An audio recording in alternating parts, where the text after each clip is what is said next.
It is not unknown to the public what is happening to Palestinians under Israel's illegal occupation. Moreover, with the presence of gadgets, social media, literally everything is at our fingertips. Since the Israelis forcefully took the Palestinians' land, our Palestinian brothers and sisters are left to suffer. Today, we are going to specifically dive into the eyes, minds, and hearts of the Palestinians prisoners under the commands of Israeli soldiers. Good afternoon, everyone. Welcome to Sinar Daily's podcast, The Palestinian Diaries, and I hope everyone is in good health. I am Zuhra, and today I'm with two esteemed guests, Prisoners' Diaries, Palestinian Voices from the Israeli Gulag, author Puan Sri Norma Hashim, and Palestinian activist Baha Hilo. Assalamualaikum. Waalaikumsalam. How are you guys doing today? We're well, alhamdulillah. Baha as well? Alhamdulillah, yeah. So I heard Baha went to the conference, Yes. international conference on Palestine in Sinar. So how was it? We were both speakers at the conference, and this was a conference organized by the Malaysian Women's Coalition on Al-Quds and Palestine. Mm-hmm. So this conference was quite unique because it was about Palestinian prisoners. And I spoke about the books I wrote. Baha can explain what he wrote about, what he spoke about. My intervention was primarily to explain how Palestinian prisoners are prisoners within larger prisons, like a Palestinian society or the remainings of the Palestinian people in Palestine have been fragmented from one another, and the entrance and exits to their communities are usually in the hands of the Israeli state. So yeah, we are imprisoned in geography, but also within our prisons there are more prisons. I see. Okay, so before moving on, I just want to tell our listeners, The Prisoners' Diaries, the book by Puan Sri Norma, is a compilation of 22 Palestinian prisoners' experiences in Israeli jails. And the book is a deeply moving series of first-person commentaries on what the prisoners have been enduring for decades in the dark recesses of Israel's unlawful and inhumane network of prisons. And our brother here, Baha, is a Palestinian activist based in Bethlehem. He graduated from Birzeit University with a degree in Sociology, and Baha has worked with different humanitarian, human rights, and advocacy groups, including the UN, the Joint Advocacy Initiative of the YMCA and YWCA, and Badil Center for Residency and Refugees' Rights. So before moving on, let's just dive into a little, like a gist of Israeli jails. So the Israeli jails are not only filled with grown-up men, but they keep women and children as well there. So this, of course, includes pregnant women too. So I have read some of the prisoners' experiences, and all I can say is it is such a disgrace that there are living humans out there capable of doing such despicable things towards one another. So moving on, Puan Sri, when you first received the stories on what had happened to Palestinians in the Israeli jails, how did that make you feel, and were you probably already were aware of how Palestinians were being treated in the jails?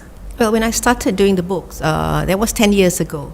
Actually, I had no idea at all about Palestinians in Israeli jails at all. And of course, when I read the stories, I was quite surprised and shocked. And I didn't realize that it was such a terrible thing, that it affects almost every Palestinian family, especially in the West Bank. And these are people who are not criminals in prison, but they are people who are fighting for their rights, for their freedom, and for the dignity of their peoples. So reading the stories humanized them for me, and I felt it was important that I put them in a book, and it turned out to be 3 books, because people need to look at them as humans as well, like us, and also that there's stories that are very moving and should be heard by everybody. So Baha, could you tell us the background of how you first became an activist, and probably you could tell us some of the challenges that you faced while you were carrying your work. Every Palestinian, in a way, is born an activist because every aspect of your life is controlled by your oppressor, and everything becomes a struggle. So when you take part in the struggle of, like, let's say, drinking water, because the State of Israel deny us access to nearly 87% of our water resources. When you want to move from one place to the other, the struggle you do in order to go to places of worship, go into school. So one of the earliest memories I had is like having to go through clouds of tear gas, in order to go to school, So who goes through those clouds of tear gas? Like people who are activists in a way. So in a way, that's normal life. The shift in my understanding of how abnormal and criminal the reality happened, the reality we lived through happened. The shift was like after I moved to nearby Sri Lanka. I lived there for a year, and I started like looking at my life and what was forced to normalize, and I realized like there's nothing normal. It's completely abnormal to have your life being controlled and dominated by a foreign power. And my activism worked towards three things. One, trying to understand the psychological and mental damage that is caused by oppression. Second, trying to communicate it. And third time is trying to do work on the ground with families who are experiencing robbery, denial of rights, and so on and so forth. So in a way, it's a process that the Enlightenment started about 18 years ago, and I hope it continues. I see. So, well, from this point of view, every Palestinian was born an activist. So, Baha, since you were born in Bethlehem, which is also a birthplace for Daud alayhi salam and Isa alayhi salam, our prophets, it's also a place I heard the most beautiful place in Palestine with a rich, long history. So, well, maybe the listeners also want to know, like, how is the situation there currently? Let me start by saying, like, almost every old and ancient city and town in Palestine is beautiful in its own. So we don't have that competition. Of course, like, people who live in Hebron believe Hebron is the most beautiful. People who live in Al-Quds, Jerusalem, think it is beautiful. Nablus the same, and so on. But every corner of Palestine has its own private beauty. The significance of the city of Bethlehem comes from its 4,000 years old history. It's commonly known, as you said, as being the birthplace of Dawood alayhi salam. Dawood alayhi salam inspired resistance of oppression by the use of the stone, right? So when you see Palestinian teenagers who are the same age of Dawood alayhi salam when he was forced to go into battle with Goliath or Jalut, he was a teenager, That story of inspiration continues up until today, and you see it visibly with Palestinian teenagers confronting Israeli tanks, military vehicles, armed soldiers armed to the teeth with nothing more than a stone. The second thing about Isa alayhi salam, of course, the city of Bethlehem is located between two vibrant towns, Jerusalem, Al-Quds in the north, and Hebron al-Khalil in the south. And it has survived through existing through those two towns. Now, it's very difficult for us to relate to the significance of the city now. Because first of all, the State of Israel managed to separate the northern part of the city that leads you towards Bethlehem, towards Jerusalem, separate the highway that was used for 4,000 years.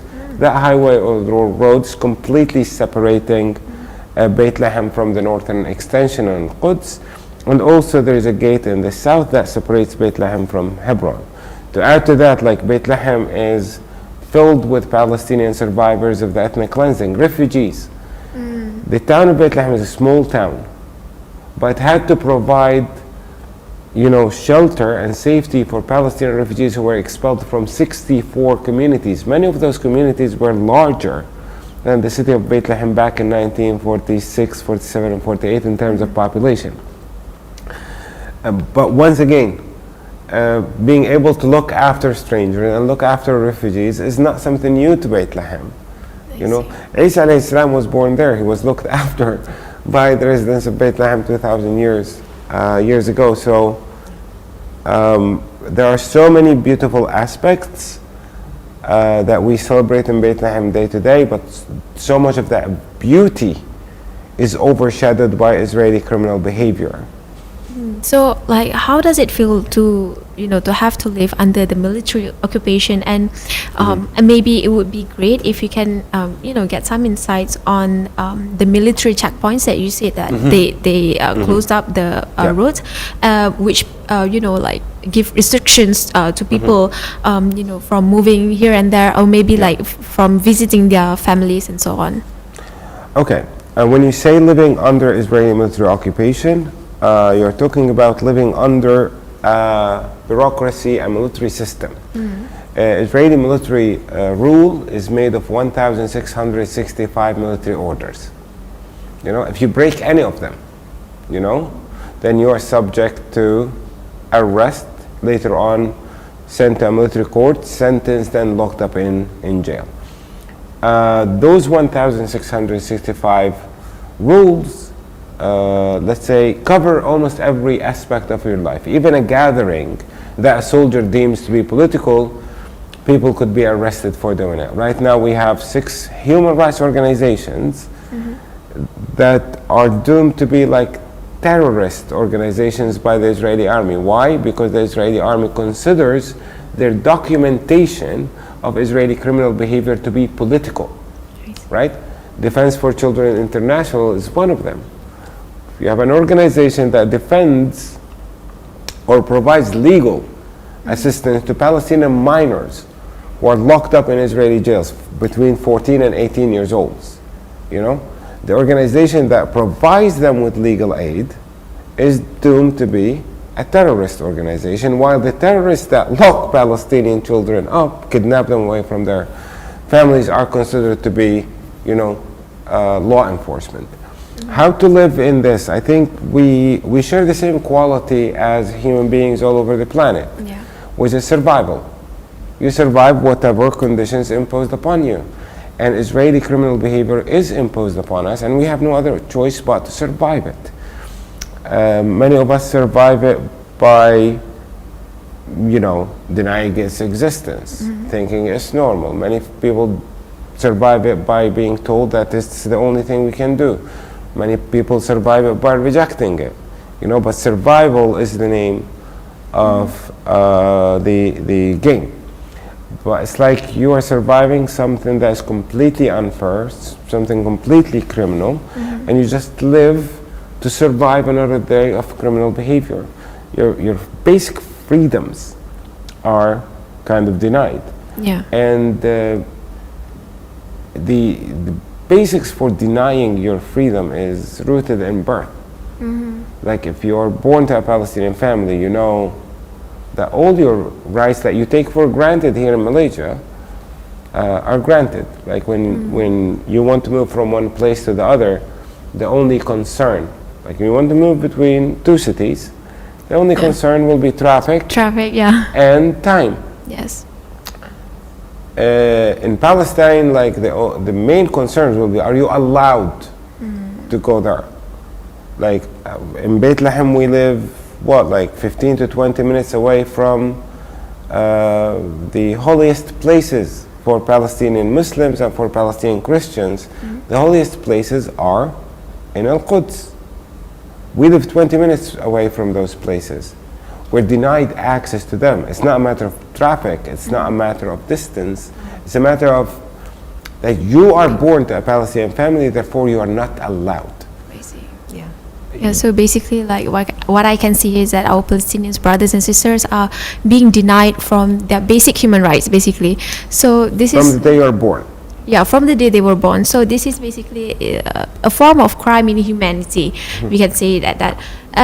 So what are other crime humanities that happens in to our Palestinian brothers and sisters? You know, like the apartheid laws that deny Palestinians the same way as Israelis.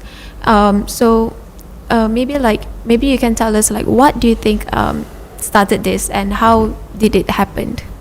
Okay, one of the biggest problems that we face when we try to communicate Palestine is to remind people that Israel and Palestine are not as separate as, let's say, Malaysia and Singapore.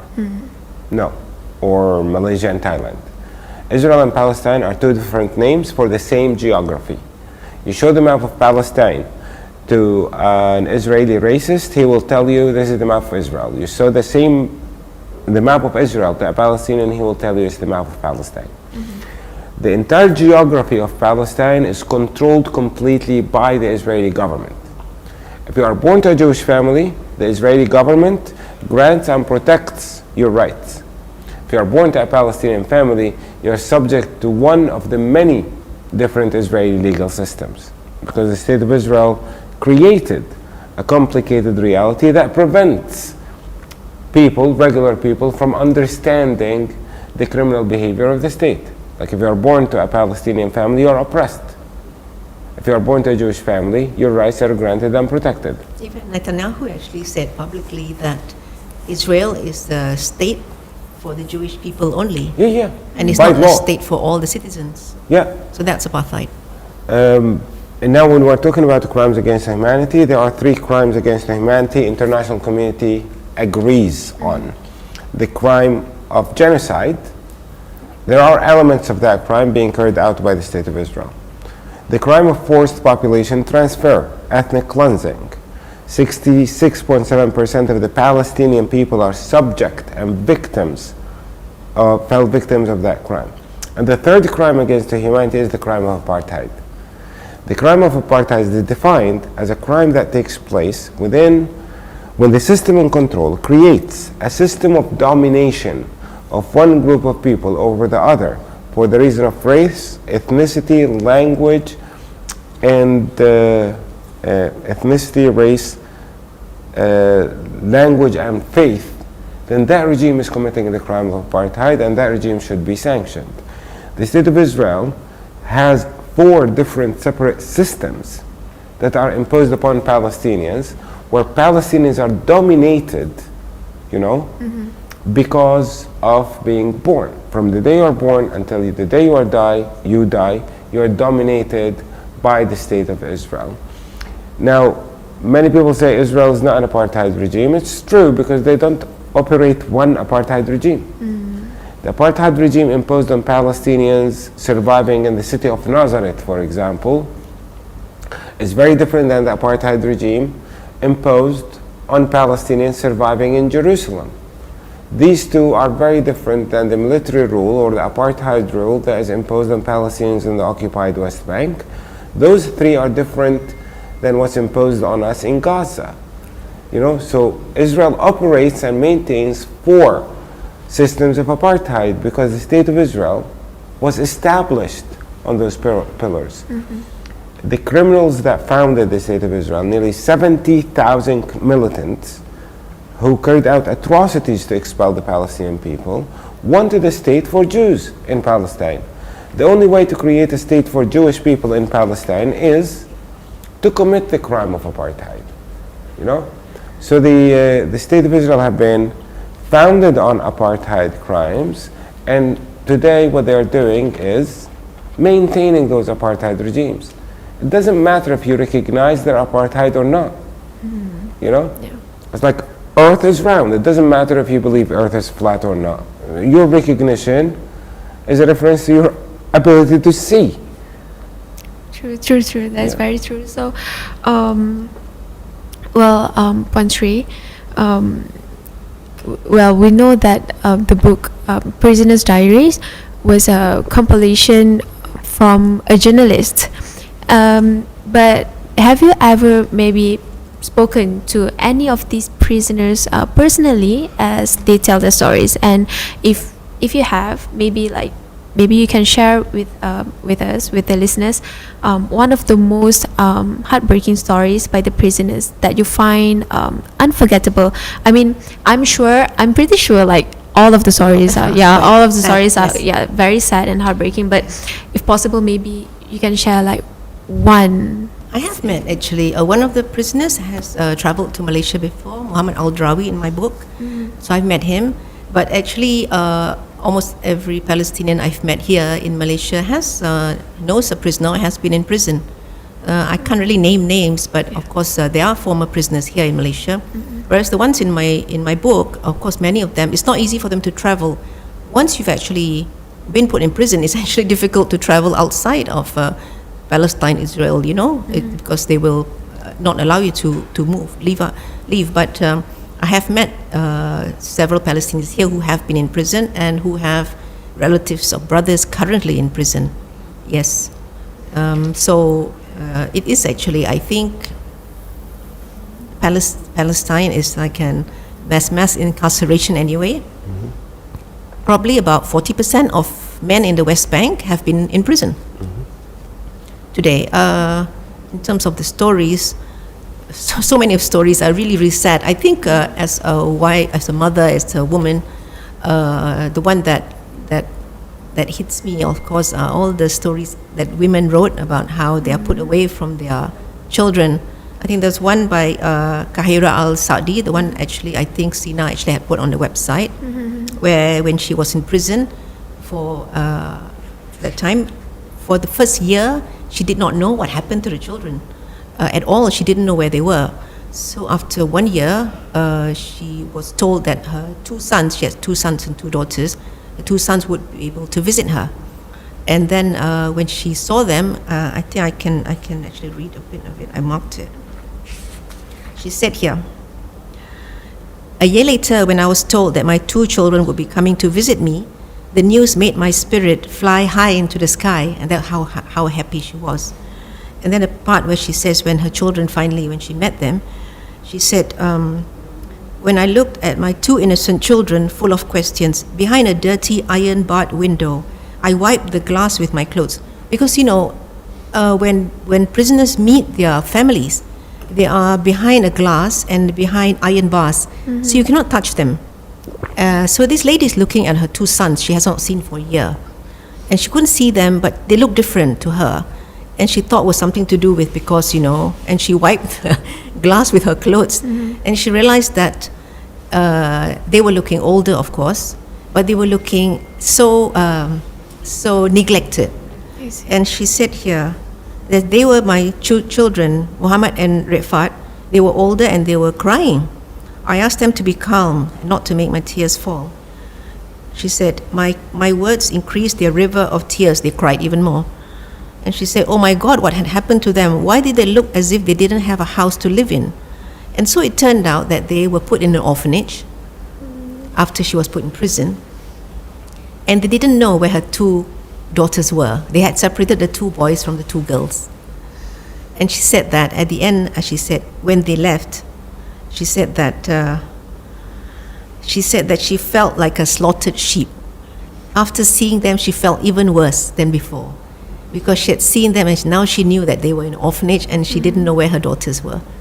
So it was so terrible. It was like, reading the story will make you cry, really. But also, during the conference that Baha and I took part in, there was also another released female prisoner, Sama Sabai. When she spoke, she also spoke about her experience. And when she was pregnant, she had been arrested and she had been tortured. And finally, when she gave birth, it was forced. Cesarean. She was not even allowed a natural birth. She was taken to a hospital in chains. She gave birth in chains, and after she'd given birth, when they let her see the baby, only after they took the baby away, but when it was time for her to feed the baby, they just released just one of the chains, So she was still in shackles when she was breastfeeding the child. the child became the youngest prisoner in a way, youngest prisoner. He grew up in a underground, a basement, and she was also mentioning. I read also with the interview when she mentioned later, it was so bad how she was treated in prison. When she was pregnant, she was given food with cockroaches on top, and she lost 30 kilos. You know, when you're pregnant, you're supposed to put on weight. Yeah. She actually lost 30 kilos and she almost lost the baby. I mean, so this is what people go through, you know, it's very inhumane and you just don't understand the depth of the depravity of the Israeli occupation, how bad it can be and how badly they treat the prisoners. None of us can withstand this. Yeah, I think the Palestinians are made of very tough material, you know. So, Puan Sri, you had also funded the Hashim Sani Center for Palestinian Studies at University Malaya. So, could you tell us a little bit about the foundation, whether there are any ongoing or future projects for the Palestinians cause? I founded the center last year because I realized that there was no equivalent in Asia. There's no Center for Palestine Studies here, and we need to look more into it. Palestine is not just a case for relief. It's not a charity case where we just, you know, every Ramadan we can just donate. It's not like that. We have to do more. We have to promote advocacy and awareness. So this is why I started the center. And I wanted a center where it can be funded as well by people who don't have any other agenda except for the Palestinian cause. And so we have a lot of activities planned. Alhamdulillah, we have done a conference last year on settler colonialism. We plan to have a conference every year to mark the International Day of Solidarity with the Palestinians on November 29th. And so we are planning also webinars. We just started an online class yesterday, which is quite popular. I'm very glad it went very well, alhamdulillah. It was about the city of Jerusalem and the history and the past and the present.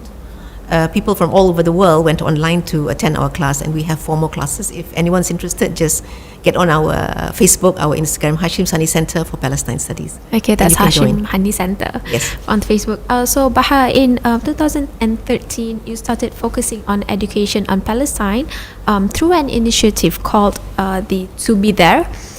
So can you perhaps explain to us about your work as an educator on Palestine through the project?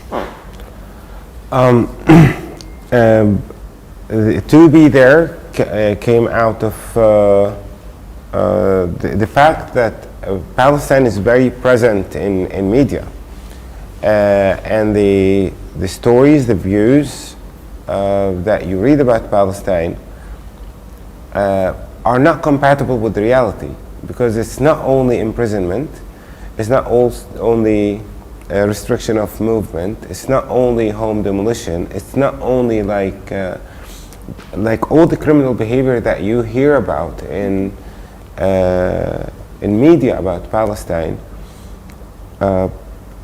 you know, prevent you from seeing that it's a system, prevent you from seeing the context that naturally produces all those criminal behaviors of the State of Israel. So the only way I found useful to help people understand the reality of what's happening in Palestine is by having them physically, spiritually, and mentally present in Palestine. So the only way for you to understand Palestine is that you have to be there. The other thing about To Be There is, like, we bring people in, we expose the 4 different systems of Israeli apartheid. So to help people understand that it's more comprehensive than they can actually understand. You know, we expose the system, we let people understand that Palestine is an ongoing, like, you know, case of oppression. You are born a victim, you will die a victim as long as Israeli criminals are in charge of your life. So the issue is also a third pillar, is like the State of Israel allows more than 3 million guests or foreigners to come visit Palestine, you know, but they direct pilgrimage and tourism in a way that takes you far away from the reality. So I met a lot of Malaysians that visited Al-Aqsa but have no idea what's happening around. visited the second oldest mosque in Palestine, which is the Mosque of Ibrahim alayhi salam. No idea. They would pass through checkpoints, but if you come with a guide who's so terrorized and scared to even mention to you what the political reality is happening, then how will you? I read that the tour guides are vetted by the Israelis as well. Yeah. So all the tour guides for people who visit Palestine, they are all provided by the Israeli government or checked by them. Yeah.